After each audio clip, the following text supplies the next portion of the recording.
We marched into the valley with fire in our eyes.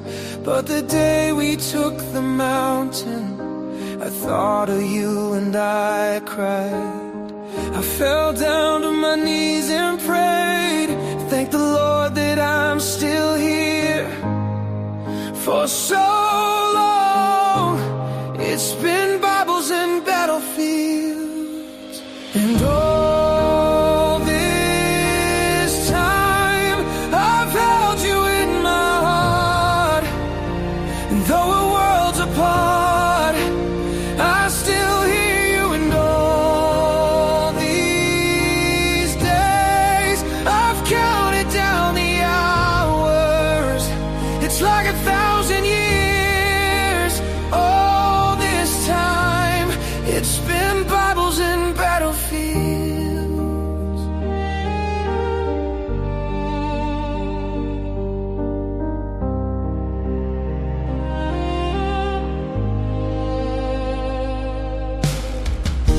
If there's a silver lining to this endless hell, it's the hope that one day this war will end.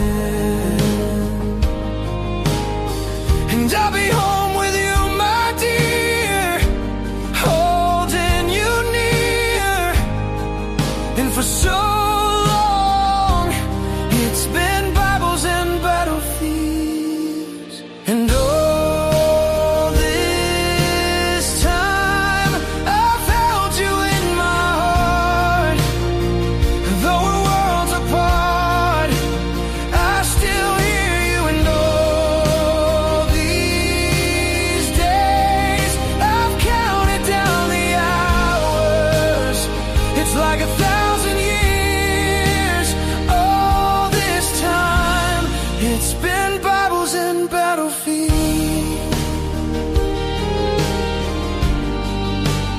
Oh, I won't give up on my love, and I won't give in, and I will hold my ground until I'm back with you again. All this time, I've held you in my heart. And though we're worlds apart, I still hear you. And all these days, I've counted down the hours. It's like 1,000 years. All this time, it's been Bibles and battlefields.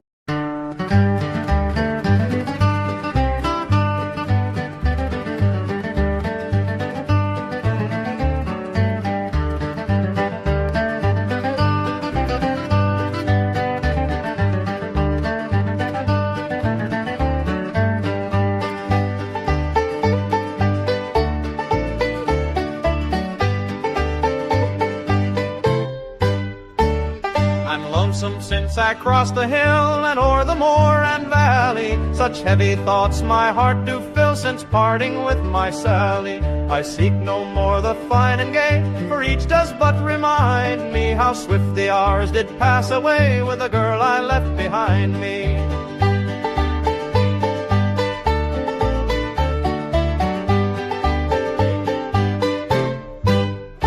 Oh, ne'er shall I forget the night the stars were bright above me, and gently lent their silvery light when first she vowed to love me. But now I'm bound to Brighton camp, kind heaven, then pray guide me, and send me safely back again to the girl I left behind me.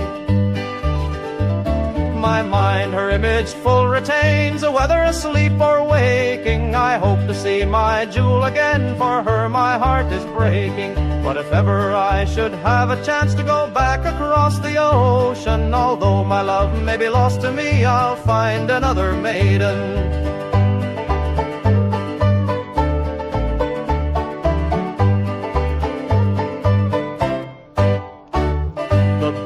while honey tastes no more, the dove become a ranger. The falling waters cease to roar, ere I shall seek to change her. Each mutual promise faithfully made by her whom woes betide me, and true the lass that loves me well, and the girl I left behind me. The brigadier commands the right and guard the ford and river.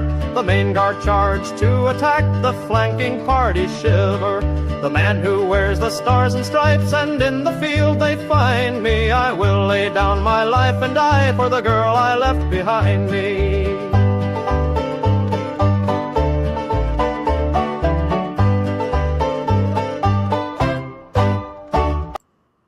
And we're here.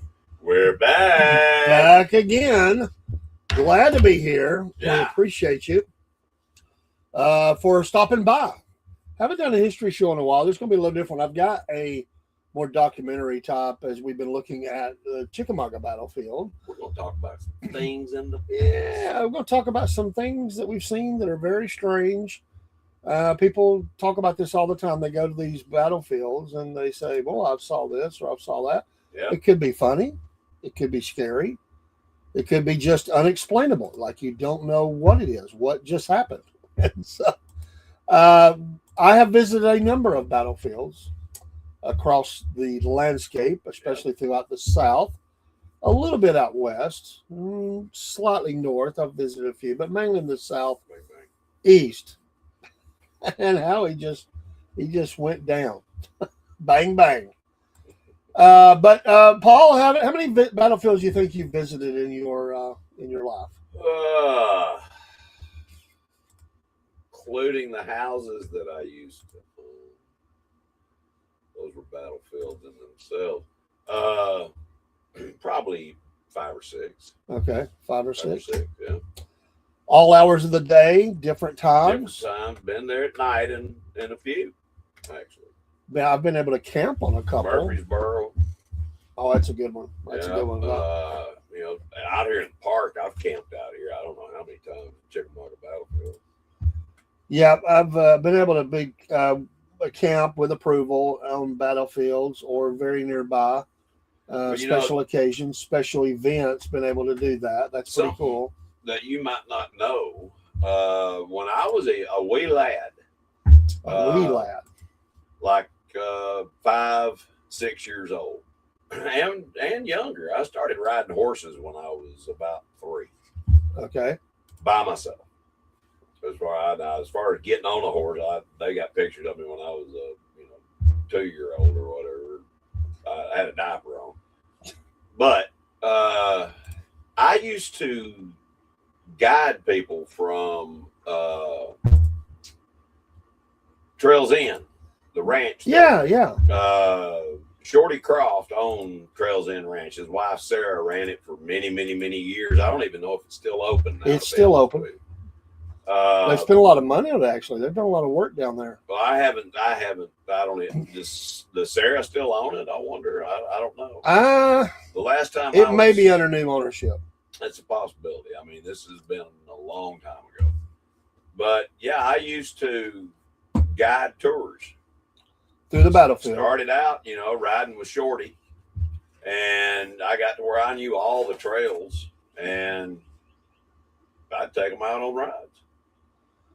And I had the privilege of sleeping, camping in the park when I was younger, and I carried that knowledge with me into my juvenile teenage years when I could get in more trouble, and then especially into my young adult days. So, hello, Angry Conservative. Hope things are going well for you. Appreciate you definitely stopping by and getting that raid in, my friend. Raided the stream. For folks that don't know, you should go on Rumble. Follow. If you don't have Rumble, what's wrong with you? Get the Rumble app. The Rumble. Free app. You don't have to pay the premium unless you want to, but go over and be a follower of Angry Conservative 1981. He's an awesome dude. And we thank you for coming, even though he sent you. We appreciate that. Awesome. You are all blessings to us to come definitely. in. Thank you for helping us with the chat. In fact, I think you probably put us over for Yeah. And he is. I am the Cornbread Man, and this is the guy that named me Biscuit the Cornbread Man. Now we have Biscuit Boy. See what you started? Cornbread Right. Man and Biscuit Boy. We hope y'all have been having a wonderful afternoon, whatever you're covering. I'm sure it's excellento, and we appreciate the follow as well. We're just talking. This is our history show, and just so you know, we're kind of talking about things that we have seen on battlefields. We've been doing a series on the Chickamauga battlefield that we live near by, and Paul gave horse tours and has been able to camp on the battlefield at night. Different weather environments, I guess, cold, warm, or hot, or whatever. All different kinds. Did you ever see anything out in the battlefield that just made you go, "What was that"? See it or hear it? I was going to say I've heard a lot of things, but I have seen a couple of things. I know that I've heard the clomp of horse hooves. Oh, really? At night, yes. Wow. I know I have. Now, that's not to say there wasn't somebody or a group of people riding at night. You're not supposed to. Not supposed to, but who's to say that they weren't? I just know what I heard. Yeah. And I have actually seen on 2 occasions a light going through the woods. Now, it wasn't somebody with a flashlight. You know how flashlight, you can see the beam, coming off of it. This was something that illuminated all the way around, like a lantern or something, I guess. Yeah. But I have seen one going slow, but deliberately moving in one direction. And then I saw another one that looked like it went up into the trees and came down and did circles and went back and went forward. But it was in the woods. It wasn't in a field. It was in the woods. You could just see the light doing all of these different things. And there was nobody else camping over in that area. I checked it the next day. Yeah. So it wasn't a campfire or, anything like that. And there's not many people out in the park at night. No, it's not something you see. And you could get in some trouble even, they don't want you out there at night. It's officially closed. Yep. It is federal property. It is interesting to note that the Chickamauga battle was one of the few that ever had a night battle. And there was Patrick Claiborne who led that night battle, and really didn't amount to anything. It really was more like a raid, wasn't it? Yeah, and just it was discombobulated. They kind of got separated, and it really didn't have any bearing on the result of the outcome of that battle. But it's interesting you say that they did have a night battle led by Patrick Claiborne, the great general from Ireland. And just, where I was, I'd like to add, the first time, the one that I saw going in a straight line, that was Snodgrass Hill. It was in the woods down from Snodgrass Hill on the backside. Okay. There's a big field. You know where I'm talking about. Oh, yeah. It was down in that area. Okay. The other time was on the other side of the road back towards the Chickamauga Creek. You can go back down in that way. It's actually back behind Trails End Ranch. We used to have a trail that, we would ride out, through the back of the ranch down, right along the creek. And it was out in that area where I saw the light from, going up and down, moving around. That's how I know there was nobody camping out there. I mean, I don't even know why anybody would be out there.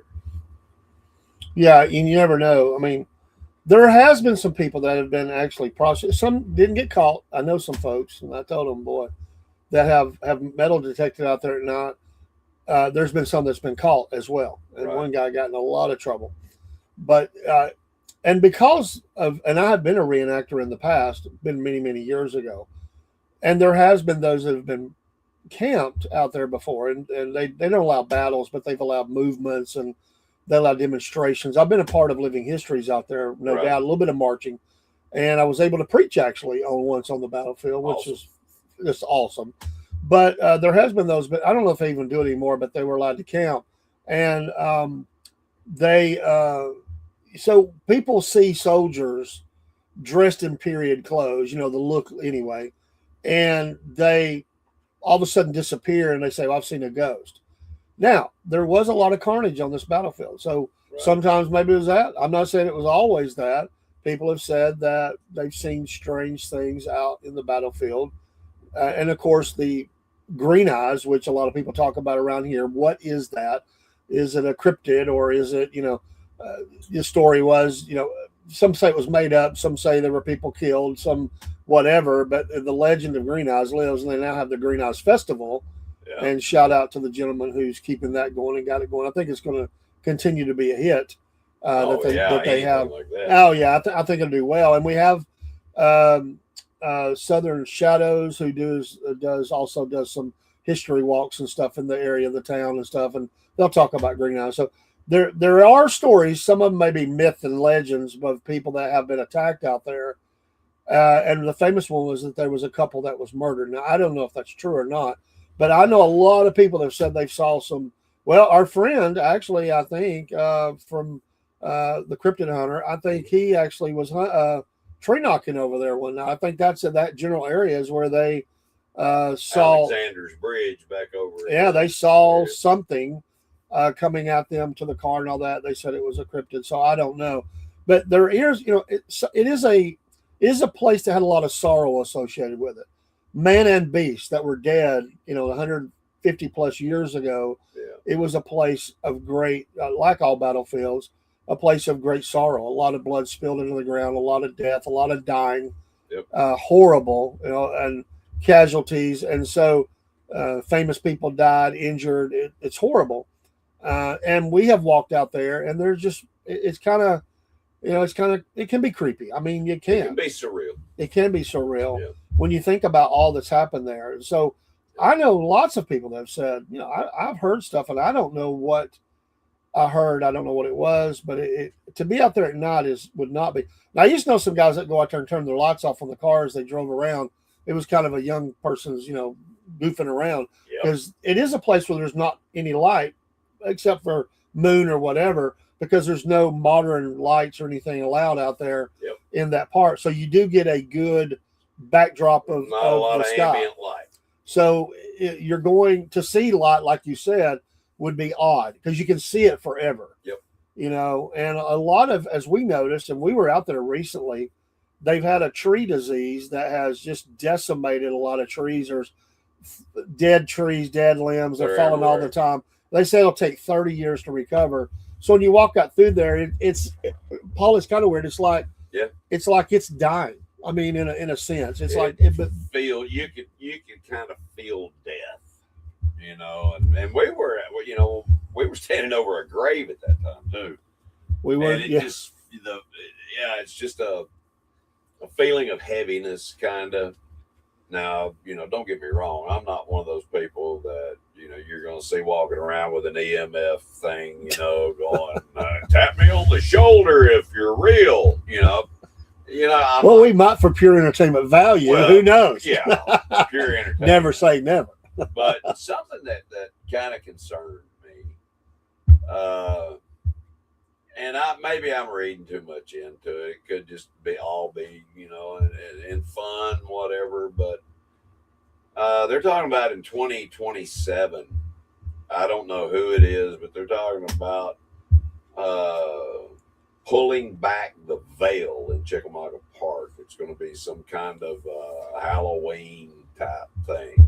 Not this year, but next year. I think I heard a little something about that. And I'm not saying that it's evil or anything like that. Don't get me wrong. I don't know enough about it to make a judgment or anything. But when you start saying pulling back the veil, that's a powerful you're statement. Looking into things that you have no business looking into unless you are ordained by God to do so. Yeah, that's just the way I feel about it. As I thought about, some of this stuff as before we went online. Mm-hmm. And folks, this has happened so many times. I've always said that a soldier story has to be told, and I cannot tell you the times that people that were coming there showed up at the same time looking for an ancestor, and that was the same ancestor for both of them, and they went to this one spot at this very moment in time, and met each other, and they were found out they were related down the line. It's weird, man. There's a weird feeling to that, and I can say myself, now it wasn't on the battlefield. All he did serve from the area, but he was sent to the northern field of operation, the Northern Virginia Army. But I can tell in searching for his grave, I didn't know who, I never knew him. His granddaughters, who were still alive, knew my family and told me all these stories, and I got a chance to interview him. But when I went to his grave and I found the cemetery it was at, and I've said this before, when we got out of the car, my wife says, "Where do we start looking?" And I said, "We don't have to look. I know where it's at." Right. And my wife says, "What do you mean you know where it's at?" I said, "It's on top of the hill. It's right in line with us." And she said, "You're kidding." And she said, "You're crazy." My wife's just like, "Oh, come on, you're messing with me." Yeah. And I said, "Walk with me." And we walked, and I said, "We'll do a straight line." I'm telling you, I know, I feel it. I don't know how to explain it. And we went up there and walked right up. My feet were right in front of the stone. Wow. And my wife said, "How in the heck did you know that?" I said, "I can't explain it. But I'm telling you, with everything I knew, standing by the car before we ever went up the hill, I was going to walk right up to that." And another odd thing about that was the grave used to not have a stone. Somebody did that years later. Oh, wow. We have since come back and put some things there. You can put flags in and all that, and recognize him as a soldier. But I walked right to it, dude, and I knew where it was at. These are unexplained things that are very weird, and I just think that a soldier story needs to be told. Did I ever tell you about the before this one here? We had a big bulldog named Rocky. Yeah. Well, we took Rocky, and when I say a big bulldog, he was a bully mix. He had a huge head. His head was about 3 times of Howie's. And he would look kind of like Butch in the cartoons. He had this big upper body and then the little bitty, hind legs stuff. Well, they were muscular, but anyway, we had him up there, and me and my wife were getting ready to leave. We had been up there. I was showing her, the cemetery at the Methodist church where you had taken me, and we had, rearranged some things and cleaned things up, and new flags were put out and all that good stuff. And I was showing her that. Well, as we went back to the car to get something to drink, gave Rocky some water and everything, we're standing there talking, and Rocky takes off running. Well, he runs out into the cemetery where this big pile of leaves are. And as he's there, this whirlwind of leaves picks up. Now, that's not unusual. You see that all the time in the fall, leaves, spinning around. Well, the weird thing is the leaves picked up, and it went over to another grave, hovered around for a few seconds, 10, 15 seconds, it was there. And the whole time, Rocky's in the middle of this, jumping up and down, playing with the leaves, and we got it all on video. Well, then it goes from there back over to where it originally came from and dies. Mm. Well, we put that video out on YouTube, Facebook. It went to YouTube somehow. Somebody, I don't know how, but anyway, it had like 15 million views. I mean, it was ridiculous. And they finally took it down. Facebook did, because of the hate things people were saying, because it was a Confederate cemetery. Yeah. And we were paying our respects. And you know how people go. But there were a lot of people that were into the paranormal that started, coming in and making remarks and stuff. We had to disassociate ourselves because, we were getting pummeled. You can only imagine, that many million people, and there were 2 or 3 million messages left. Good. I couldn't read them all, but I did read several. And one lady did some research into that cemetery and and it turns out, me and my wife went back and double checked this, and it was true. where the little leaf whirlwind started was the grave of a little boy. Where it went to was the grave of his mother, which was not, they're not side by side. They're like 15, 20 feet apart. Then it went back to the little boy's grave and died. Mm. Now, there was a whole story about what happened to the little boy and why he was there and this, that, and the other. And I don't remember all of it. Yeah. But Jody and I both felt peace while we were watching this. And one guy pointed out, and if you looked in the video, there was one leaf that followed Rocky around and interacted with him while this thing was moving there and back. There was one leaf that kept, and it didn't move like this. Yeah. It was moving in a different way. Fascinating. We're going to have to find that video. I think I wish I could. we got to find out where, because I've never seen it and I've heard you talk about it. It's a really wild video. I've done searches trying to find it. Jody says that she's got it somewhere. Yeah. She just don't know where. Right. So we're going to have to do a really good, thorough search for it. That's fascinating, though. You know, and when you have deaths of children, especially, it's, Yeah. you know, when I would go on, as I went around this, all around the country, but a lot of it was in the Southeast and was speaking in churches and stuff. A lot of these old churches, the cemetery was there. It was the church cemetery, Exactly. and it grew. It could be small, could be huge, but Right. the cemetery always told a story because you would have a disease sweep through, and you'd have all these children that were dead In the same year. in the time. same year. You would Period. see Yeah. that. Yep. As a matter of fact, this ancestor that I told you that I walked up to, Mhm. pardon me, I walked up to his son, one of his children, his son was a pastor, became a pastor in the area, pastored 3 churches, Right. and disease swept through that community. Mm. And within 2 months, he preached his mother's and his father's Oh my goodness, funeral service. man. And there were children and older people. He got the children and the older people, mainly. Well, they're the most vulnerable. Yeah. Yeah. So you would see that, and you go into community and you go to the cemeteries and you see that. Yeah. And if you're out there by yourself, especially, it's just eerie. Excuse me, at a certain time of year, it's just wild. Right. And sound also plays a lot into this. Sound does strange things due to the topography and It environmental dances. conditions. It is very strange. Yes. And things that you think are far away could be close. And this fooled the soldiers as well during the war. That's why they ran into each other sometimes.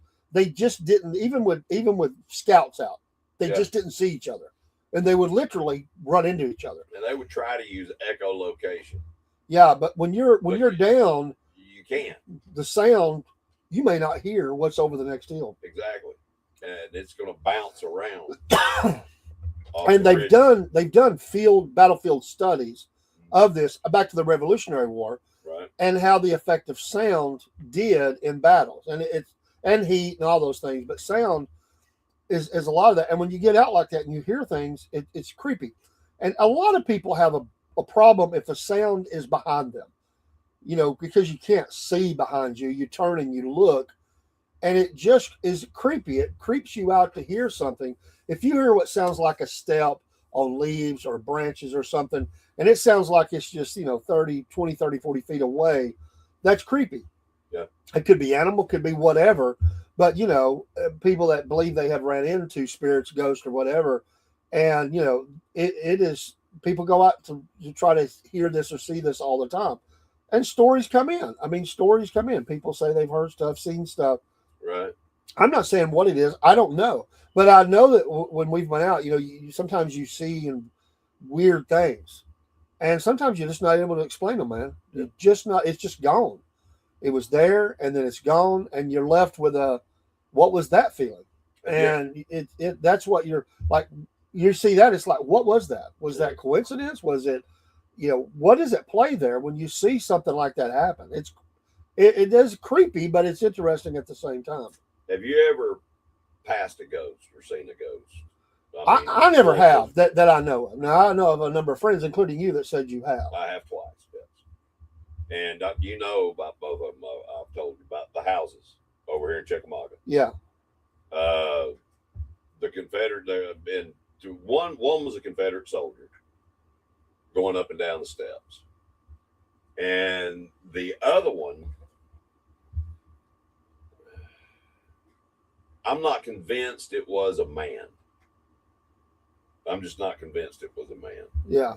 It could have been a female with trousers on. You don't see many of those. I mean, think about it. How many females from that time period wore trousers? Well, and the ones I would think about would be those that tried to pass themselves off as men to get in the military. Yes. And that did happen. That's proven. There Yes. was a number of women that were in the war. They wanted to fight, and so because they would not let a woman fight, and they would dress themselves up as men. And this woman was killed in the Battle of Chickamauga. Okay, wow. Okay, yeah. And that makes sense. As a soldier. Yes. Yeah, when they were discovered, they would kick them out of the army or reassign them or whatever. Sometimes lock them up. But if they would rejoin the nurses. Yeah, they that's would. what they would do is they would put them on the medical corps, whatever. And some of the old houses, because the town wasn't there, but there were old houses and farms. These people, some of them that did fight there were from here, obviously. And the Gordon Lee Mansion, I don't know how many people that I've talked to that have said they have seen or witnessed something weird in that house. Mansion. The Marsh House is another house that's listed. It has cannonball holes in it, and different things. But certified here during the war. Sounds they hear in the house have creeped people out.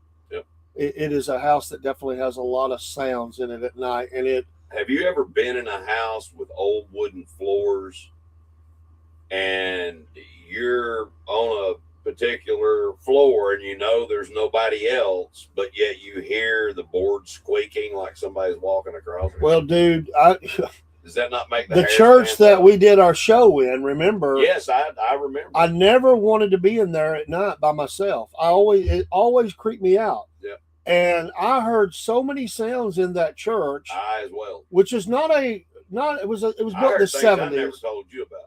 Dude, I could have swore that people knocked at the back door. I've heard windows tapped, and I'd go out and nothing, because it's out in the rural area. It's not like we're in a city where people just walking around. Exactly. I'd feel like I heard a car pull up. I'd hear people walking across the top. That I never want. I was always glad when you were there. The steps. Yeah. I tell you, that's some of the creepiest stuff I've ever heard in my life was in the church. Yeah. It messed with me bad. Well, we had to go upstairs to go to we recorded in the basement. We had to go upstairs to go to the bathroom unless we just went outside, But there was one time that I was in the bathroom upstairs and heard a door shut down that hallway. I know there was. Yeah.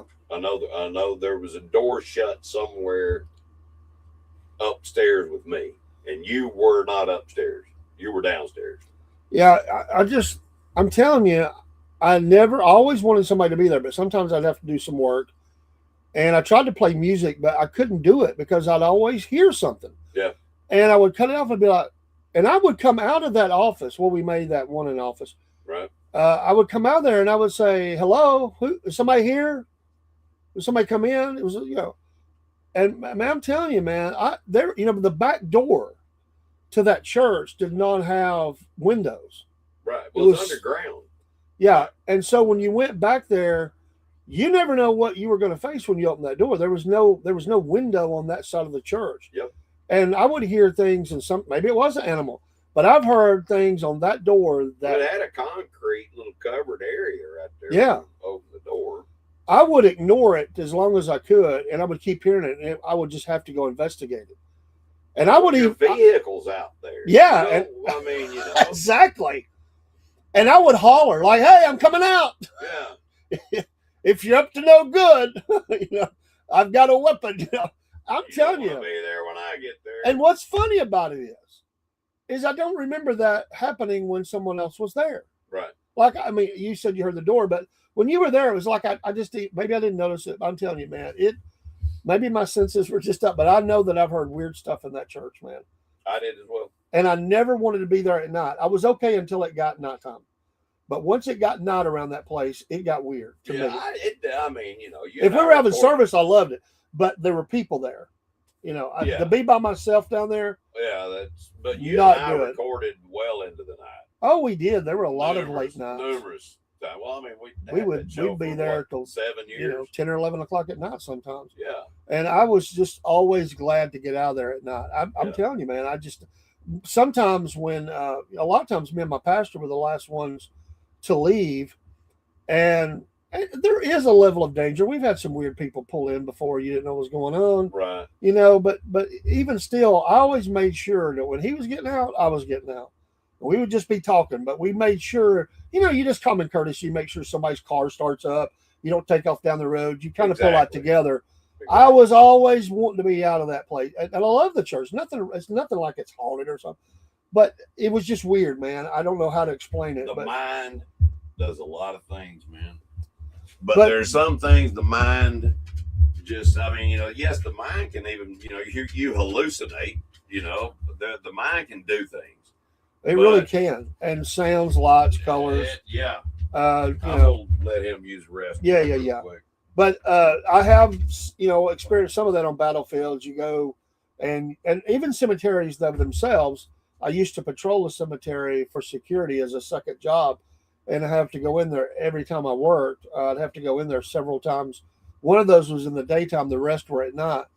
And at the end, because they had a homeless problem, they had ran some homeless people off that got out of hand. I would have to go. I was required to start going out where they kept the crypts and all that stuff just laying around. And it was in a wood line, and it was so creepy to go out there. Because you didn't know if you were going to run into somebody or not. That slipped back there. There's so many places to hide. And because I'm a child of the 70s, I would think of that show, Coal Shack. I would think of that. And you hear weird things out there. And the way a cemetery kind of rolls and the sound and the wind would be blowing. And I would hear things going out there. I got to where I just pulled out there with my vehicle if the ground was not muddy, because I just didn't want to be away from that far from the truck. And, I kept all the lights on so I'd illuminate the area, but it was not something I enjoy doing. But when you are out at a battlefield and you're in one of these areas where thousands of men died, great struggle, there's something there. It's something about it. I don't know how to explain it, but there's definitely something about it. But a cemetery, an old church cemetery, cemeteries out in rural areas or even cities, battlefields, old houses, especially where those have died or something's happened. There's strange things that go on, and it really does mess with your mind. It is creepy. Then you have those, Paul, that believe they're reincarnated from someone who died or was injured in a battle. Yeah, now, I don't believe in that, but I know people that believe that.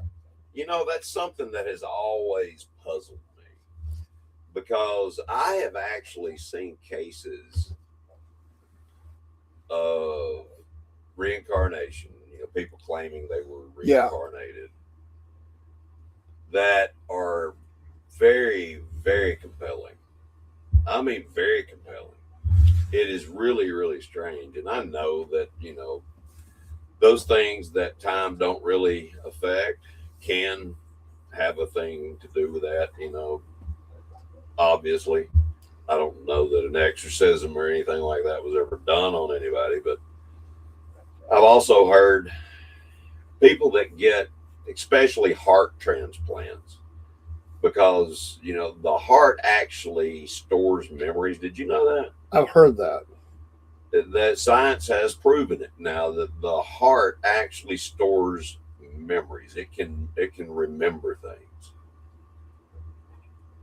and that makes the words of the Bible ring so differently in my ears now. It's a lot louder. Well, the Bible says to guard your heart. You It have does. to guard It it does. from things because you can damage it. But with all of your heart, spiritually and whatever, and do things. why is the heart constantly? It pumps the life blood through the body, but it actually can store memories. And these transplant recipients are having memories of the people that they got it from. Oh wow! And it actually happened. I've not heard of that. That's Yes. that's wild. Yes. That would be wild to have something like that happen. Exactly. And to have a memory that you were never in, but that it actually happened. Yeah. It's wild. Are you a heavy dreamer? Do you dream a lot when you? Because Not I know you anymore. don't sleep good a lot of Not nights. anymore. I but- used to dream. PTSD has stopped me from dreaming. But I don't care what anybody says. PTSD is real, and it affects a lot of people. A lot of people suffer in silence because of it. But they had me on this medication where I would not dream, but then I would not sleep either. And I thought, I don't sleep enough anyway, so I'm not taking this stuff. And I didn't like the way it made me feel after about a week of taking it. Sure. It's like an accumulative effect. I started mood swinging and different things like that, and I'm unstable enough. I don't need to have mood swings. No. You know what I mean? So No. anyway, Another place that it was not a battlefield that a lot of weird things happened was my aunt and uncle's farm. right. They had a lot of natural things that went on. It was a spot that got hit by a lot of lightning. Wow. Every time that I was there, that a storm came through, something got hit. It was on a ley line. I never seen nothing like that. The tree in their front yard had been hit so many times. Part of it was dead. Fence posts on fire were common. Yeah. It hit the house one time, and I was there for this. It blew my aunt out of her. It hit the power box, and it blew her out of her. That was where she kept her canning at, and it blew her out. That was also a place at night that Did it weird hurt stuff. She was bruised, scared her. I bet. But I was there for that one. Wow. And I've never seen a place like that was so. When they told me when I would go down there, they would say they'd always remind me, remember, if a storm comes up, if you were near the Go outside. No. Get out of the house. If a storm No, we were always told to get out of the house and do work. But if you were close to the barn, go there. If you were close to the house, and they would be out waving you in as they saw this activity happen. And I thought they were crazy at first. Like, nah, it's not that bad because I'd seen storms. Obviously, nothing like this, dude. Nothing like this. I saw it myself. Wow. And I didn't play with it, dude. It was scary, man, to be in a house with a metal roof. It was no farmhouse with a metal roof. And you got all this lightning activity that's striking things all over the place. Farm animals have been hit. That belief that farm animals can be hit, bullcrap. They can get hit too. But I saw it all, man. Creepy, dude. Creepy, Like but taking target practice. But and I know it's just that part of you. But like I was saying, being in a cemetery at night when it was foggy and you hear stuff, and I'd have to go check doors. I'd have to go in the mausoleum and make sure. I'd have to turn lights out. Have you ever played any pranks on people? Not like that, but I will tell you that I'm going to tell you one that is true story. Right. That a federal officer for the battlefield told me that he did. Right. And this is a true story as he told me and told a lot of I know the story. And I know it's true. He had a bunch of them. This is the one I remember. Yeah. So at Wilder Tower, which was built well after the war by former freed slaves or former slaves that were freed. Right. It was named after a Union general who came back, became the mayor of Chattanooga, a carpetbagger, let's be honest.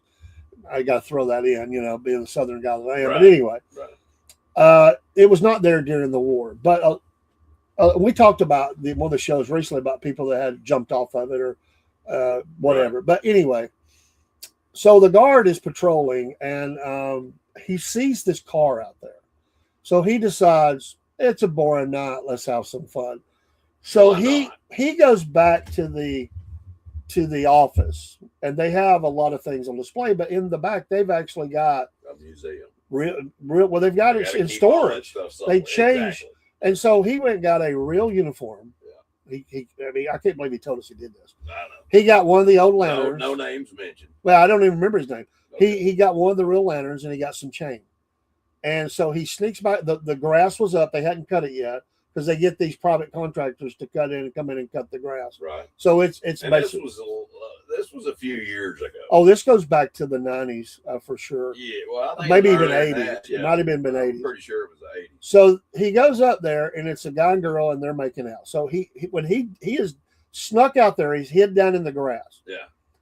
and the guy gets out in his underwear, and he's going to relieve himself on the ground. And at that time, this guy starts making a sound like a monster or something. Yeah, And the guy's this looking is around, nice. and he's telling the girl, he's like, "Be quiet, be quiet. I hear something." Yeah. And he comes up out of this grass, shaking the chain, doing the lantern like this. So he can't really see. He sees something illuminated, Right. old, looking like a soldier, Yeah. coming towards him way away in this deep grass. This guy, and this guy is dying laughing telling this. This guy dives in the car like Superman, cranks the car up. He's in his underwear. Too, yeah, like, but head first, dives in, cranks the car, throws it low, squeals the tires, and on the back side, I don't even think you can do it anymore. I think they closed that. You used to be able to go out one of the roads out there.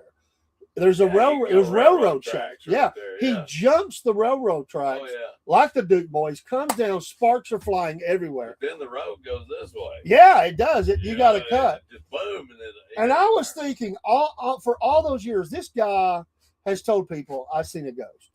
Okay, he might not have been telling what he was doing out there, but he said we love it when we see people doing that because we like to have fun with them.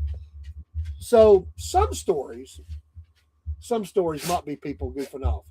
Right. Others, who knows? Strange things you just don't know. But there's a lot of weird things in battlefields, man. I mean, and there's a presence. Like I went to Shiloh. Yeah. It was during the day, and I can't explain it, man. There was the carnage there, and all those soldiers that were buried in the pits. And as I rode through there, man, it's just like I could feel a heaviness, man. I told my wife. My wife was like, I don't know, but I felt it, man. I'm telling you, I just feel like I'm in tune with that somehow. And I didn't expect it. It wasn't like I went there and said, "Let me feel something." I just did a drive-through, man. We all have our gifts. And I just felt like it was. I mean, I could like feel it, man. Yeah. It's very strange, and You're intuitive. I have felt that at places, and I have felt at some places where I felt like it was a demonic presence, and I got out. I've become physically sick before. Yeah. At people's homes before that, I felt the oppression as soon as I turned in their driveway. Wow. I had to get out, man. I got physically sick, and as soon as I left, it left me. I tell you, man, there are things that react to prayer. That this kid, I don't know if he was faking or not. I don't think he was. I know that me and the two other guys that were praying over him, we weren't faking it. Right. We were convinced it was real. He goes into convulsions. Oh, wow. While we're praying. And, we're praying the spirit out of him, and,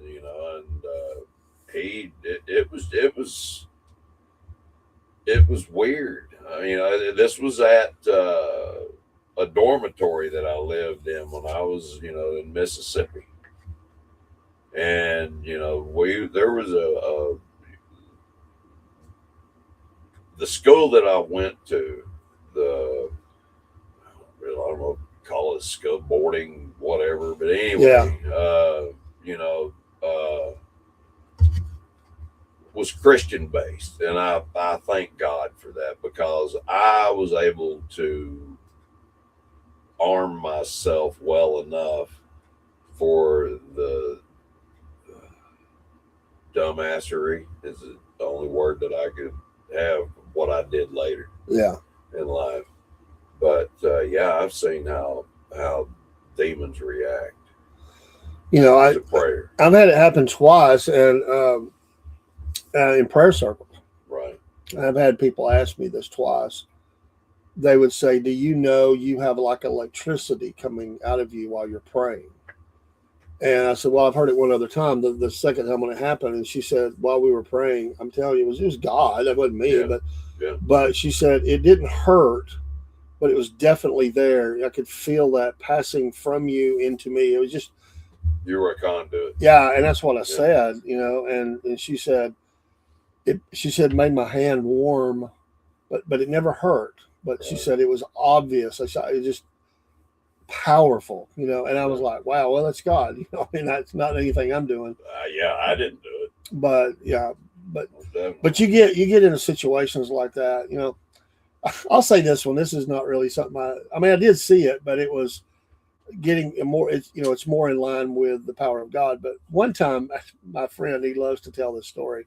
Yeah. I was kind of, I'd been away from the church for a long time. I came back in and we were just, man, loving being in church, loving being in right relationship with God. And we had never, me and my wife, and she just recently got saved. We had never been to a watch night service where they go in on New Year's Eve and you preach and sing and preach and then pray in the new year. And I loved them. I used to go to them all the time. Right. And it was our first one. So we went to this. So we had such a good time. And we'd been there for I think this one started at 8 or 9 o'clock. So we'd been in there for 3 or 4 hours. And at that particular church, a lot of times they'll have refreshments afterwards. You'll actually have an after midnight. Feed you a meal. Oh yeah, a big meal. And it's a big thing.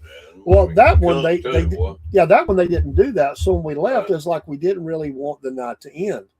Yeah. And it was like he said, I just hate to end like this. He said, and we both said it, and we didn't even think about it. So we just said, why don't we go down? And this is not against Waffle House, but why don't we go down to Waffle House and just have some fellowship and eat a little bit? We're all like, yeah. Right. And so it's me and my wife and my 2 sons and him and his wife. And I think their 2 sons was 2 sons and daughter. Anyway, there was a couple other people that decided to go. So, dude, we are so walking on the clouds, man. We are so on fire. Even he had his Bible under his arm walking in. He's like, look at me. He probably should have took it on in, but he put it back in the car. Yeah. Think about it. It's New Year's Eve. Wow. At Waffle House. Oh, after midnight. You got a seat. Well, after midnight. It was packed. So it was like God just saved some seats for us. Yeah. We sit there. It was a divine appointment. And it everybody in there, except the workers, I think they were, everybody in there is lit, man. They are drunk. Right. It's like the bar's turned out. We can hear all kinds of cursing and, anyway, they're all looking at us like we just landed from Mars or something, because here we are in our suits. I think I had a suit. I don't even remember now. I probably just had a tie on, but anyway, he was in a suit, and they're looking at all the ladies in the dresses and everything. Anyway, we sit down, and we work to get the order in. We were real close to, you're always close in the Waffle House. You're right next to most of the seating. You're right next to the kitchen area. And so they came and got our order pretty quick. But anyway, I'll never forget this. So the preacher, he was a preacher and I wasn't. He said, why don't I go ahead and pray and over the food, and when it comes, because it may come in, staggered. Right. You can go ahead and eat. Yeah. Because normally at church you would get everybody together, pray, and then eat. Exactly. So it makes sense, So right before he went to pray, my wife, who was sitting with his wife, like a table away, we had like 3 tables worth of folks, or 4, or something like that. Anyway, my wife says, pray loud enough that we can all hear you. And he was like, okay. He was thinking, and for a moment he thought about, I don't know, here we are in this place, and it was loud. I mean, it was crazy. It was like being in a bar. And he starts praying, and he prayed loud. And you could have heard a pin drop in that place. Awesome. And when we got down, there was one table behind us. It was a couple of drunks, and the one drunk, he kind of smart aleckly burping, Belster said, "Amen." But it was like one of those commercials when the F Hutton speaks, everybody listens. It was total silence. Even the worker stopped working, dude. Wow. Nobody moved. And the guy, we were sitting there thinking, oh boy, we're going to have to deal with this. And right about that time, that guy goes, I'm kind of tired of this place. Why don't we just get out of here? And he said, yeah, I want to go. And they left. And we had perfect peace, like you were talking about. We had at that cemetery, we had perfect peace. There was no distraction. Everybody was cordial and kind. We heard no cursing, no nothing. It was like God just put a blanket over that place and said, "My people are going to enjoy their fellowship tonight." Yeah. And to this day, he still talks about it. I'm telling you, you had to be. It's one of those you had to kind of be there to realize it was like we walked into the devil's lair or something, and God just put the clamps on it all. And I'm telling you, we had a great time. I will never forget it. It was just amazing feel of God's presence, man. Yeah. I will never forget that. Fascinating. And I was a young believer. Like I was a young believer, man. I was like, my kids were like, wow, you know. Yeah. But yeah, you go out, and I think that's just what you remind yourself is that I'm in God's hands. Oh, yeah. And I may be seeing something or hearing something that is very strange, even scary. Creeps you out, but you just remind yourself that God is in control. Yeah, and if I leave this earth, I know where I'm going, you know, so if you're going to get me, come get me. As the song says, I ain't going down without a fight. I'm a winner either way. There you go. And so live anyway. is Christ, to die is gain. Amen. Well, thanks, Paul. I've enjoyed just we've got so many stories like this. I love doing this. Yeah, we need to do this more often. But I want to ask you a question before you go.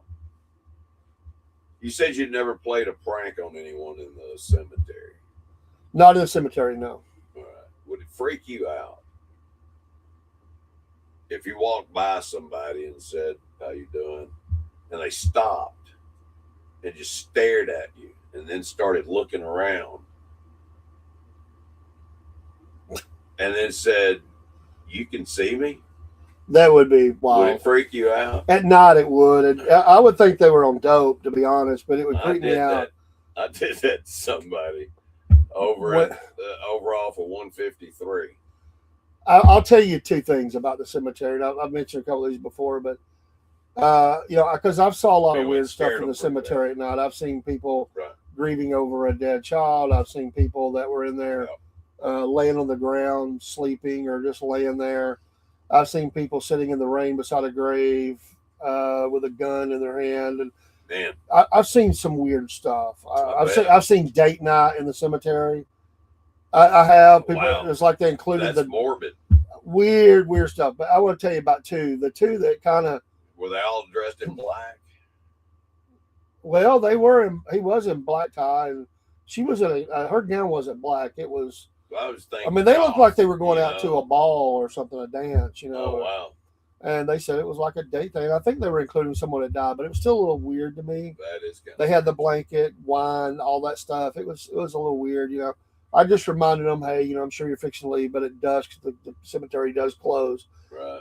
I just have to remind you that's part of my job. They were nice. They said, yeah, we're fixing to go. But I've seen a lot. I've seen people I got mad at that I want to jack their jaw, to be honest, because of the disrespect in the cemetery. Wow. People that got mad that I run them out of the cemetery. But anyway, one night, two things happened in the same night. So I pull in the cemetery and I see three cars that are sitting on the back side, almost to the very back of the cemetery. Right. Well, instantly, as someone by themselves at night, this is after midnight. This is probably 2:00 in the morning. A little weird. So I don't know what I'm walking up on. Three cars. So I walk up to I get up there, I put my lights on them, I shine lights. I got a huge flashlight. I shine the light. I don't see nobody in the cars, and I'm looking all around the cemetery. So I go up, and all the windows are down on the vehicles, and there's CDs laying in the seat. There's personal belongings. Nobody in there. Nobody in there. I was looking that cemetery over. I went over the hill. I mean, I thought they got to be over here. I don't know if they left with somebody, but they left. I figured it was a drug deal or something. Yeah. But there was nobody there. I mean, there were keys in the ignition, dude. Wow. It was like that safe leaving it. It was strange. You know, I thought, well, they're hiding from me. They're going to mess with me. But I knew that cemetery, and I looked and looked. I never found anything. But as I come around one part I was searching for, it was a van that was parked over from her. So now I got four vehicles. I see these three first. Yeah. Because it really got my attention. Well, then as I was looking around, I'm like, crap, there's a van over there.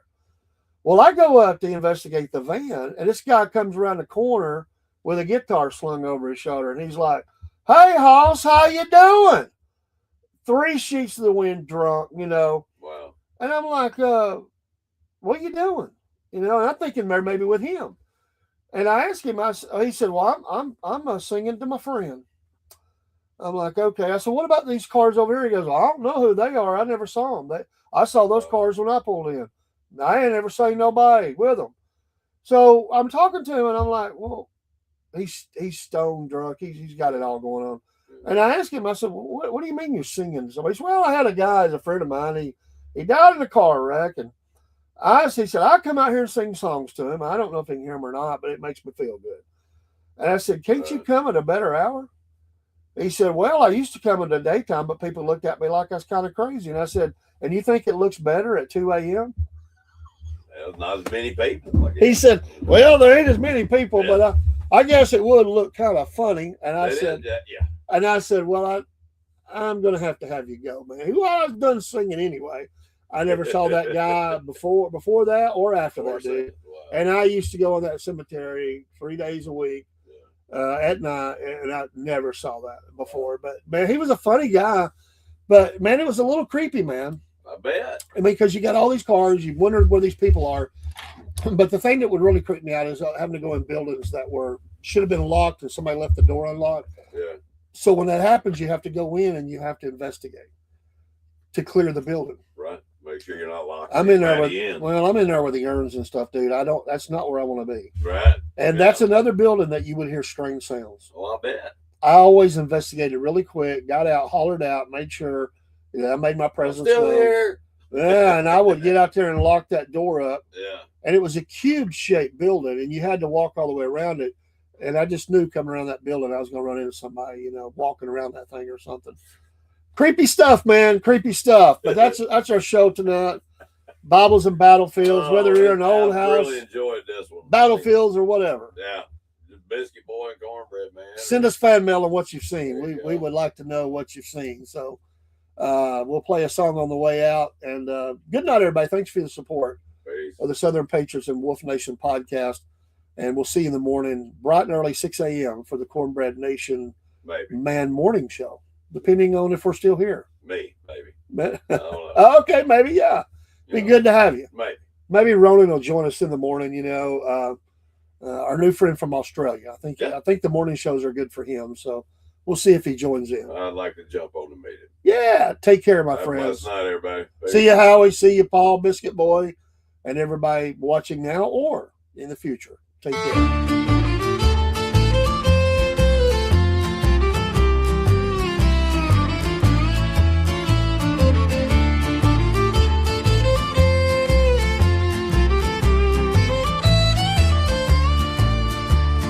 Early in the morning on the 19th of September, our army set out from Clemore's Cove.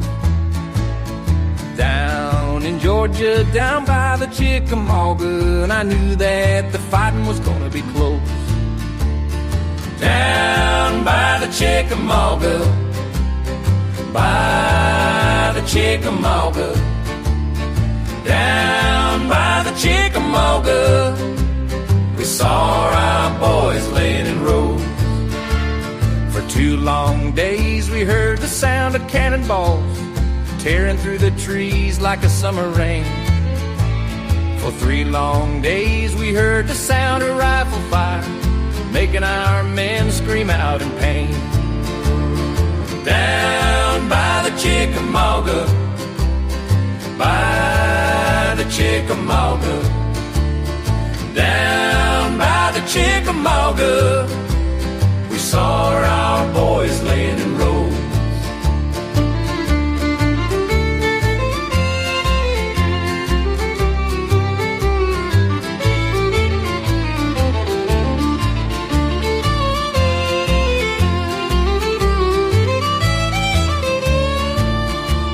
Now when the smoke cleared, there was thousands laying dead. The river ran red with the blood of the brave. Brother fought by my side and I was there when he died, the day we made our stand at Snodgrass Hill. Down by the Chickamauga, by the Chickamauga, down by the Chickamauga, saw